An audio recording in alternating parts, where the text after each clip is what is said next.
Ассаламу алейкум, кадырман калкым, касиеттүү элим. Бир жыл кийинкиңди ойлосоң аштык сеп, 10 жыл кийинкиңди ойлосоң баг отургуз.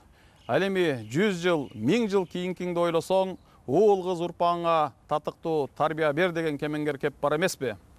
Бүгүн биз сиздер менен сүйлөшө турган тема келечек муунга татыктуу туура тарбия берүү.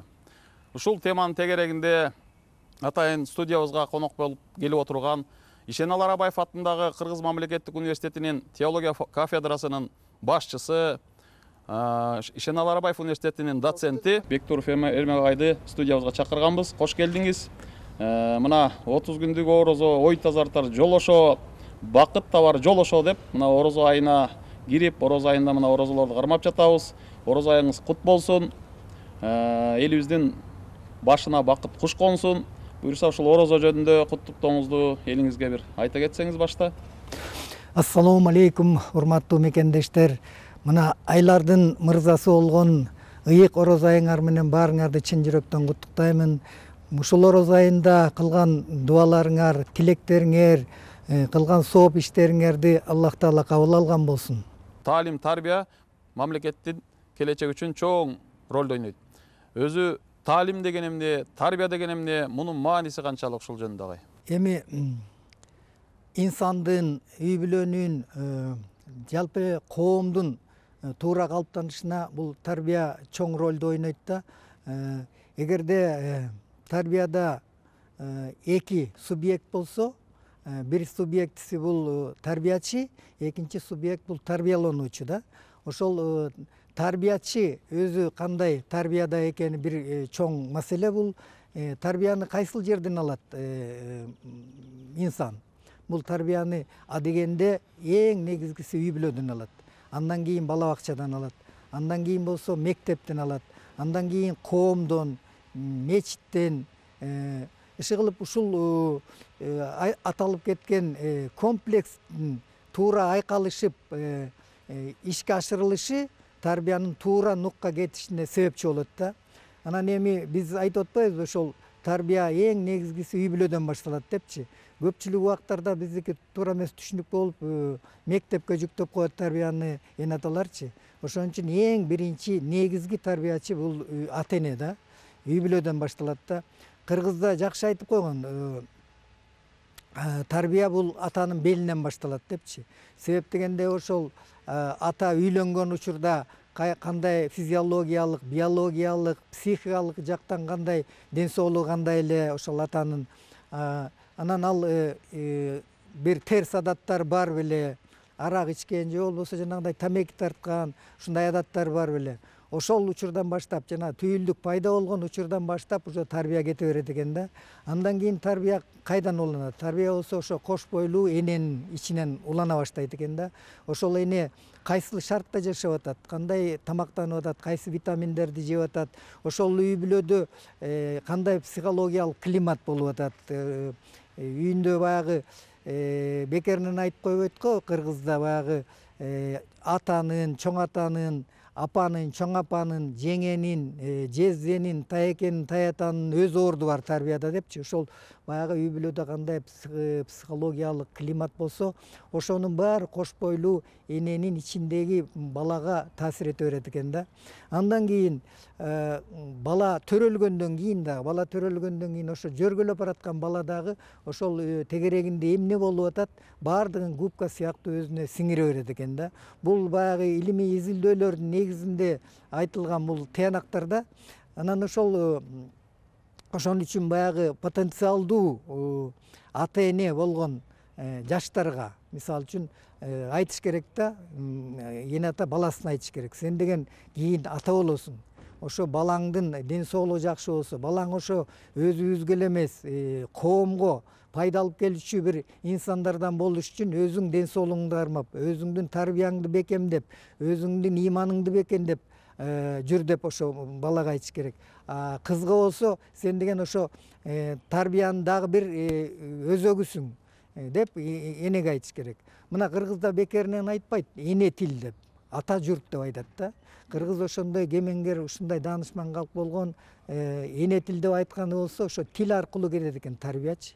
Анан ошо көпчүлүк убакта көпчүлүк баланы тарбиялоонун пайызы бул энеге кетет экен да. Анткени эне ошол бала менен жана кош бойлуу чагынан баштап ошо кенедей чагынан баштап жанында жүргөн ошол эне болот да. Эне тил деп бекеринен айтылган эмес да.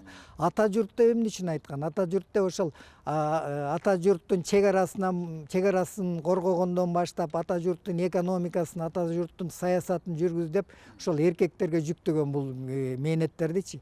Ошон үчүн ал үйдө баягы көп болбой калат. Ошондуктан баягы тарбия маселеси ошого энеге жүктөлгөн. Ошон үчүн кыргызда дагы бир жакшы бир айтып койгон сөз бар. Ата бузулса үй бүлө бузулат, эне бузулса коом бузулат депчи. Ошон үчүн баягы тил аркылуу эне үй бүлөдөгү баланы эле эмес, үй бүлөнүн мүчөлөрүн эмес, коомду дагы үйдө отуруп башкарышы ыктымал да. Анткени ошол эле аял заты президенттин жубайы болушу ыктымал да. Эгер ошол сезимтал болсо, аял акылдуу болсо, үйүнөн ошол президентке да жакшы туура багыт берип, мына Каныкей апабыздын мисалын айтып койсок болот. Манас атабызды баягы чоң жинди деп айтып коет го эмедечи. Бирок ошол үйдө тыл жакшы болгондуктан ошо Каныкей апабыздын тарбиясынан, ошо Каныкей апабыздын жакшы туура багыт бергенинен үйдөн ушундай ийгиликтерге жетти болсок. Баягы ата үйдүн тиреги боло турган болсо, эне үйдүн куту экен да. Ооба. Анан бул тарбияда жанагы айтып кеттик, ошол атанын белинен башталат деп. Ошо генетика деген илим бар да. Генетика жана бул баланын генинен ата энеси теги ушундай болгон деп айтып калат го. Булардын атасы да ушундай кыйын болгон, атасы да ушундай болгон деп. Анан ошон үчүн ошол тарбияда ошол потенциалдуу ата, эне кийинки муундардын жакшы болушу үчүн өзүлөрүнүн тарбиясын жакшы караш керек, өзүлөрүнүн ден соолугун жакшы караш керек экен да. Ата эне жөнүндө айттыңыз. Балага туура жакшы тарбия берүүдө ата эненин ролу чоң. Бирок ошол эле учурда бүгүнкү күндө билим берүү системасынын курамына кирген бала бакчанын, мектептин, университеттин жогорку окуу жайындагы ролу бар да. Ооба, эми экинчиден дейли бала бакча мектептен тарбия алат да. Ошол тарбиячыны биз кандай шарттарда эме кылып атабыз? Эми бул Жапония өлкөсүнүн эле мисалында мындай кыскача алсак, Жапон элинде айтып коет экен, баланы 5 жашына чейин падышаңдай кара, 14 жашына чейин кулуңдай кубала, андан кийин тең ата болуп калат дагы, калыптанып калат депчи.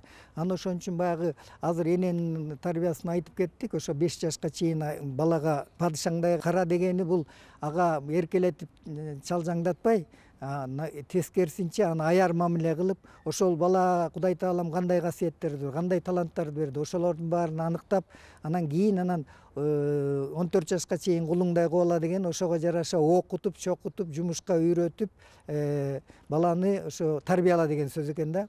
Анан эми бизде кандай? Мектепке чейин бала бакчага барат, бала бакчада дагы иштеген тарбиячылардын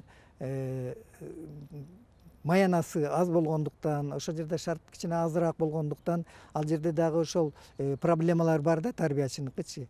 Азыр мугалимдерге дагы, мугалимдердин статусун көтөрүп, Кудай буйрса, мугалимдерге дагы маянасын кошкон турат.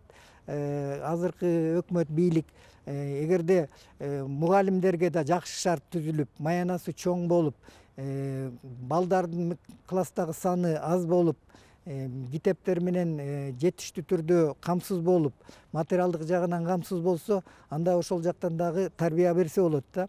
Анан эң негизгиси бул мектепте тарбияда биздин баягы 14 жашка чейинки балдардын 1 жылдык окуу жүктөмү Кыргызстанда эң көп экен да. Бул эми азыркы быйылкы маалыматтар эмес, мурунку маалыматтар боюнча 1200 саат жүктөм, 1200 саат экен да. Ошол эле өнүккөн Европадагы, Швециядагы 1 жылдык жүктөмү 715 саат экен. Россияда 850 саат, Японияда 850 саат болуп атат да окуу жүктөмү. Анан анын ичиндеги дагы ошо предметтердин, кайсы предметтерде окулуп атат, предметтер кандай түзүлгөн, анан ал жерде ошо тарбия сааттары барбы жокпу депчи. Анан буюрса бул азыркы президент дагы ошол дин таануу сабагын кийриш керек, адеп сабагын кийриш керек деп ушундай маселе коюп атат. Бул эң туура. Анткени коомдун өнүгүшү үчүн, адамдын жакшы калыптанышы үчүн ошол дин таануу, Кудайды таануу маселеси, экинчи маданият, анан үчүнчү цивилизация үчөө айкалышып гармонияда болгондо гана адамзат өнүгөт да. Анткени диндин баалуулуктары кыргыздын ошол кылымдардан бери иргелип келген каада салт, үрп адаттары, анан азыркы жаңы цивилизациянын жетишкендиктери, ошолордун баары гармонияда болгон учурда гана коом өсүп өнүгөт да. Бизде болсо азыр кандай болуп атат? Бизде болсо ошол баягы материалдык жака баардык цивилизация, баардык коом ошол жака ыкталып кеткен. Анан биринчи цивилизация материалдык жактан келатат, аркасынан салаңдап маданият келатат. Анан бул Кудайды таануу маселеси болсо, дин болсо ошол артта калган да. Ошон үчүн азыр ошондой дисгармония болгондугу үчүн ушундай болуп атат абалчы. Анан диндин баалуулуктары бул атеист болобу, гуманист болобу, демократ болобу, кайсыл болбосун айтат да. Ушундай абалга эмне үчүн ушундай баягы жат нерселер көп болуп атат коомдо десе, алар айтчу иман пас болуп калды, иман аз болуп калды деп. Бирок имандын ошол иман эмне экенин өзлөрү жакшы билишпейт да. Иман деген баягы динде жакшы айтат коет го. Иман деген биринчи бул жалгыз Кудайга, Аллах Таалага моюн сунуу жана пайгамбарына ишенүү депчи. Эми иманды толуктоо үчүн баягы теолог катары менен айтып коюшум керек. Көп нерселер бар ичинде. Баягы китептерге ишениш керек, пайгамбарларга ишениш керек деп. Ошол шарттарына ишениш керек. Бирок негизинен бизде Ханафи мазхабы боюнча жалгыз Алла Таалага ишендим жана пайгамбар Мухаммадка күбөлүк бердим десең мусулмансың да, мусулмансың. Бирок сен ошол жалгыз эле калган фарздарын аткарган эмессиң, сен капырсың деп айтууга эч кимдин укугу жок. Бул бөлөк маселе да. Өткөн жылы өзүңүз билесиз, ошол президентибиз Садыр Жапаровдун январь айында, январдын 29-нда жарлыгы чыкты. Ошол инсандын руханий адеп ахлактык өнүгүүсү жана дене тарбиясы жөнүндө. Анан бүгүнкү күндө ошол кызуу талкуу болуп, жана мамлекеттик масштабта өзгөчө билим берүү системасы аркылуу бул ишке ашырылып жаткан учур. Бул багытта сиздер кандай иштер жүрүп жатат жана кандай иштер жүрүп жатканын сиз көрүп атасыз? Ошол жөнүндө айтсаңыз. Биз эми кече жакында эле мына мурда күнү эле бизде конференция өткөздүк. Бул конференцияга биздин университетте өткөрдүк. Бул конференцияга билим берүү жана илим министрлиги, Кыргыз Республикасынын мамлекеттик дин комиссиясы, Кыргызстан мусулмандардын дин башкармалыгы, андан тышкары ушул теологиялык факультеттердин өкүлдөрү, муфтияттын астындагы окуу жайлардын жетекчилери жана өкүлдөрү, окумуштуулар катышты да бул эмеде. Анан бул эң негизги маселелерден болуп, бул баягы ажырым болбош үчүн мамлекеттик окуу жайлардагы дин таануу, диний билим берүү менен муфтияттын астындагы окуу жайлардын диний билим берүүсүнүн экөөнүн ортосуна ажырым болбош үчүн ошол чогуу бир методикалык кеңеш түзүү боюнча бир маселе коюлду. Экинчи маселе болсо ошолордун окуу пландарын, окуу китептерин иштеп чыгуу боюнча чогуу бир мазхабта болгондон кийин Ханафи мазхабында деп атат, мамлекеттагы, муфтияттагы ошол мазхабты өнүктүрөбүз, ошол жолго түшөбүз депчи, жана Матуриди акыйдасы менен депчи. Анан ошол бир мазхаб, бир ишенимде болгондон кийин мамлекеттик диний билим берүү дагы, ошо муфтияттын астындагы диний билим берүү дагы эриş аркак иштеш керек да. Бири-бирине диктовать этпей, бирок кеңешип ушундай иштеш керек деп план койду да. Андан тышкары ошо мектепке кирип аткан сабак боюнча дагы атайын министрликтин астында түзүлгөн комиссиянын министрликтин астында түзүлгөн жумушчу топтун китебинин презентациясы болду да. Бирок азыр аталышы тактала элек. Аталыш тактала элек. Дин сабагы болобу, дин таануу сабагы болобу кандай болот, бирок ошо аталышын аныктап тактаса. Бирок ал кайсы класстарга окутулмай болду? Биздин угушубузга караганда 7-8, 9 класстар деп айтып атат. Быйыл азырынча ошо 9 класска кирет деген божомол болуп атат. Бирок так боло элек. Бул дагы комиссияда барсыз да? мен комиссияда жокмун азыр. Азыр биздин университеттен бир киши бар комиссияда. Бирок ошол жумушчу топ келип презентация кылышты. Ал презентация кылган топко дагы биздин ошо конференция өзүлөрүнүн сунуштарын беришти да, резолюцияда. Окуу программасы иштелип чыгыш керек, анын китеби даярдалыш керек, анын методикасы аныкталыш керек. Анан аны кимдер сабак берип, үйрөтөт деген мугалим маселеси бар. Ошолордун баары азыр талкууланып иштелип жаткан кез экен дагы, Агай айтсаңыз, негизинен биздин ата бабабыз биз кылган баягы улуттук баалуулуктар бар да. Илгертен карманып келген ошо ата бабабыздын бир басып өткөн бир даңгыр жолу бар, даңазалуу жолу бар дегендей, нарк насилибиз бар, карманып келе жаткан, үрп адат, салт санабыз бар, дүйнө тааныбыз бар, кыргыздын өзүнүн бир баягы улуттук философиясы бар. Анан ошол эле учурда биз ата бабабыз илгерки доордон баштап ушу ислам динин да кабыл алып, ислам динин карманып келе жатат да. Анан бүгүнкү күндө ошол улуттук жана диний ошо ислам баалуулуктарын айкалыштырып, ошол келечек муунга татыктуу тарбия берүү актуалдуу болуп турат да. Анан сиз ушул багытта таалим тарбия берип келе жатасыз. Ушул маселенин күнгөй тескейин жакшы билесиз. Этнопедагогика менен ислам педагогикасынын таалим тарбия берүүдө келечек муунга татыктуу ролу канчалык, ошонун багыттары жөнүндө айта кетсеңиз. Ошол өтө чоң, бул өтө чоң маселе. Азыркы учурда ошол баягы кээ бир топтор бар, баягы Манас эпосу менен исламды каршы койгон, теңирчилик менен исламды каршы койгон ушундай бир топтор пайда болгондо, бул андай болбош керек. Биз Ханафи мазхабы боюнча айтылат исламда ар бир улут өзүнүн тилин, дилин, маданиятын, үрп адатын сактап калуу менен исламды кабыл алат депчи. Ошон үчүн биз баягы өзүбүздүн Манас атабыздын Манас эпосу бул деген дүйнө жүзүндөгү эң баягы чоң эпостордун бири да. Анын ичинде лексикон эле 50.000 сөздөн турат экен да, лексикон. Чыңгыз Айтматовдуку 15.000 лексикон менен жазса, Пушкин 17.000 менен жазыптыр да, лексикондун ичиндеги. Сөз байлыгы ошо Манаста 50.000 менен айтылат экен, Манасыбызчы. Манастын ичинде бүт бардык ошо тарбия маселелери, бардык адамзатка берилген сыпаттардын баары ошол жерде айтылган да. Баяктан бери келе жаткан кыргыз элинин өзүнчө бир турмуш тажрыйбасынын, тарыхынын, сиз айткандай улуттук, маданий жана диний баалуулуктардын бир энциклопедиясы болуп атпайбы? Ооба, анан дагы биздин кыргыз журтчулугунун баягы биздин ойчулдарыбыз бар, Калыгуйл дегендей, Махмуд Кашкари, Баласагын, Жусуп Баласагын деген. Ошолордун чыгармаларын алып келип анан кыргыздын жана макал лакаптарын, ой сөздөрүн алып туруп салыштырып көрсөк, эч кандай бири-бирине карама каршылык келген нерселер жок да. Ошон үчүн биз ошол тарбиялык иштерде экөөнү гармонияда алып, чогуу алып кетишибиз керек. Биз баягы ошо теология факультетинин теология окуу планында ушундай предметтерди эметкенбиз. Кыргыздын каада салттары жана ислам этикасы деген предметтерди сабакка киргенбиз да. Анткени ошол баягы экөөнү салыштырмалуу алып кетип, көпчүлүк учурда бул теңирчиликти биз Ханафи мазхабынын исламындагы бир элементтери деп айтсак да болот да. Анткени теңирчиликти ислам четке какпайт. Анткени анын көп элементтери шариятка каршы келбейт. Демек, бир учурларда кыргыздарга дагы пайгамбар келген да.